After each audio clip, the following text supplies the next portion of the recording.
Fl-aħħar 48 siegħa l-Armata Taljana salvat mal-4,000 immigrant irregolari.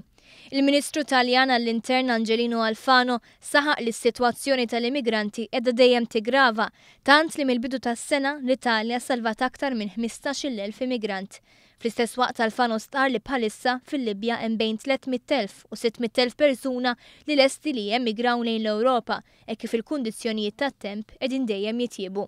Noi abbiamo una situazione che in questo momento vede due navi mercantili soccorrere una 300 e l'altra 361 persone, quindi si tratta di navi commerciali da noi allertate che stanno dando una mano d'aiuto nel soccorrere queste persone. Non è escluso, anzi è certo che in almeno un caso vi è un cadavere a bordo. Fid-dawl ta' din il-kriżi l-Gvern Taljan qed jinsisti mal-Unjoni Ewropea biex tieħu din is-sitwazzjoni allarmanti b'serjetà filwaqt li tikkopera aktar mal-pajjiżi tal-Mediterran li qegħdin jaffaċċjaw din l-isfida.